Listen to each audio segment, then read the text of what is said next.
இது 4மே 4 டிஃபரெண்டான கேட்டகரி. இதை ஒத்துக்கிறீங்களா? மகோதயா, வனம்ல வந்து ஏன் இம்ப்ளஸா பிரிக்கிறது இல்ல? எப்படி பிரிக்க முடியும்? இம்ப்ளஸ் ஆதான்னு பிரிப்போம். இம்ங்கிறது தர வனம் இம்ப்ளஸ் ஆதானே அது. வனம் எப்படி கரெக்ட். ஓகே ஓகே, புரிஞ்சு போறேன். Okay okay.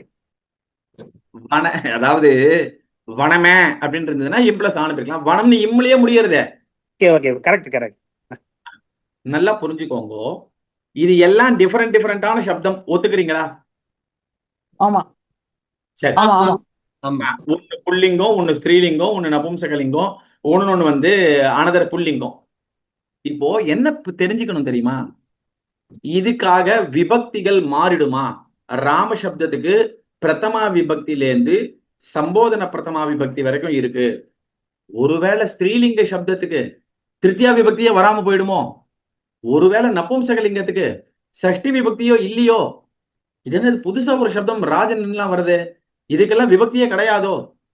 எந்த விதமான மாறுபாடும் உங்களுக்கு வேண்டாம். இது ஒரு ஒரு டவுட்டும் வேண்டாம், சந்தேகமும் வேண்டாம்.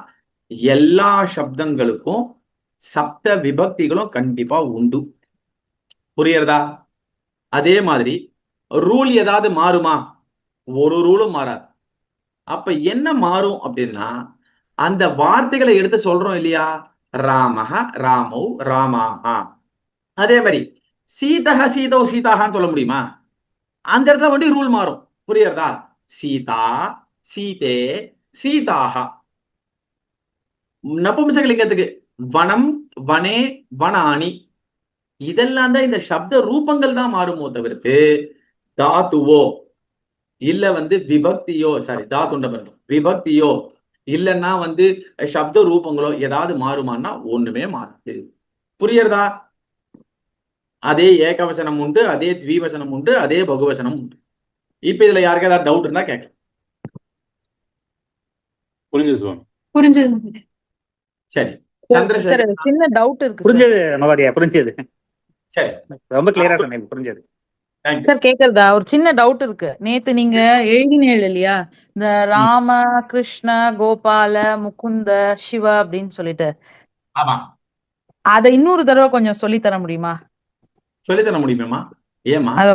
அது எனக்கு அதுல கொஞ்சம் டவுட் இருக்கு சார். அத நான் பண்ணிருக்கிறது கரெக்ட் தானா, இல்ல அப்படிதான் வருமா, இல்ல அதுல சேஞ்சஸ் இருக்கா அப்படிங்கறது. அதுல ஏதாவது இப்ப நீங்க சொன்ன மாதிரி சேஞ்சஸ் இருக்கா? இப்ப நீங்க சொன்ன அந்த 5 வார்த்தைகள்ல. அதாவது ராம சப்தா, கிருஷ்ண சப்தா, முகுந்த சப்தா, கோபால சப்தா, கேசவ சப்தா, சிவ சப்தா, மனுஷ்ய சப்தா, நர சப்தா, விருக்ஷ சப்தா, காக்க சப்தா, எத்தனை சப்தம் வேணாலும் வச்சுக்கோங்க. இது எல்லா அகாராந்த சப்தங்கள். இதை முதல்ல நம்ம புரிஞ்சுக்கணும். இந்த அகாராந்த சப்தங்கள்ல இந்த சப்தங்களுக்குள்ளவே வேறுபாடு இருக்குமா அப்படின்னா ஒரு வேறுபாடு இருக்காது. ஒரு சப்தமும் மாறாது, ஒரே மாதிரிதான். புரியுறதாமா? புரியுது.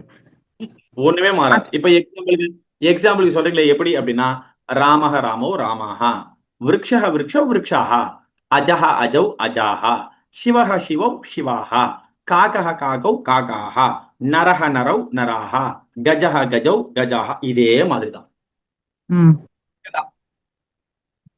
இல்ல இப்ப நீங்க வந்து அந்த 3 இதுதானே சொல்றேன். அந்த பிரதமா, த்விதியா, திருத்தியா, அதுல வந்து மாற்றங்கள் வருமா? இப்ப நீங்க 3 தானே சொல்றேன். நான் பிரதமாவை சொன்னது காரணம் என்னன்னா, அது ஒரு எக்ஸாம்பிளுக்காக சொன்னேன். இப்போ பிரதமா விபக்தியில எப்படி மாறலையோ, புரியுறதா? அதே மாதிரிதான் சப்தமி விபக்தி வரைக்கும் மாறாது, சம்போதன பிரதமாவிலையும் மாறாது. ஓகே. புரியுதா? இது எப்படின்னா, உங்களுக்கு வந்து சைக்கிள் ஓட்டி சொல்லித்தர மாதிரி. அது முதல் தடவை மட்டும் என்ன பண்ணுவோம், பின்னாடி பிடிச்சுன்னு அப்படி தள்ளி எல்லாம் விடுவோம். 2வது தடவை 3வது போகும் சொல்லி அமைச்சிருவோம் இல்லையா? அதே மாதிரியே அந்த முதல் விபக்தியினுடைய இதை மட்டும் ஏன் சொன்னோம் அப்படின்னா, அதே மாதிரிதான் எல்லா விபக்தியும். ஓகே சரி. Okay sir, thank you. Very good. சரி, வேற யாருக்கா டவுட் இருக்காமா இதுல?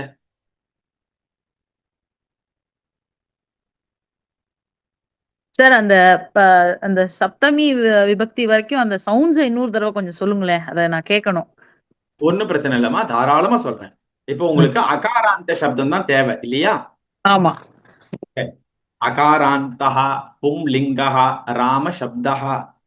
ஏகவச்சனம், த்விவச்சனம், பகுவச்சனம், ம். பிரதமா விபக்திः ராமः, ராமௌ, ராமாः, द्वितीया विभक्तिः रामं, रामौ, रामान्, तृतीया विभक्तिः रामेण, रामाभ्यां, रामैः, चतुर्थी विभक्तिः रामाय, रामाभ्यां, रामेभ्यः, पंचमी विभक्तिः रामात्, रामाभ्यां, रामेभ्यः, षष्ठी विभक्तिः रामस्य, रामयोः, रामानां, सप्तमी विभक्तिः रामे, रामयोः, रामेषु, संबोधन प्रथमा विभक्तिः हे राम, हे रामौ, हे रामाः.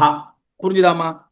புரிஞ்சுது சார். இப்ப எதை படிச்சாலுமே இப்ப நாங்க வந்து அந்த ஆஹ் அது என்ன வச்சனம், அந்த வச்சனங்களோட சேர்ந்துதான் எல்லா சவுண்ட்ஸுமே படிக்கணுமா? அது மாதிரி படிச்சா பெஸ்ட். புரியுதா? எப்பயுமே வாசிக்கும் போது விபக்தி வச்சனத்தையே வாசிச்சோம்னா பெஸ்ட். விபக்தி வச்சனங்கள் வாசிக்காம வெறும வாசிச்சோம்னா நம்மளால வந்து சட்டு சட்டு ஞாபகம் வச்சுக்க முடியாது. புரியுதா? Okay okay okay okay. இப்ப ஏன்னா அதை படிச்சு பார்க்கும்போது ஒவ்வொரு வார்த்தைகளையும் அதுல படிச்சு வைக்கும் போது அந்த கண்டினியூஸா நீங்க சொல்ற மாதிரி எங்களால சொல்ல வரும். அதுக்காக தான் நான் கேக்குறேன். ஓகே, சரி. புரியுது.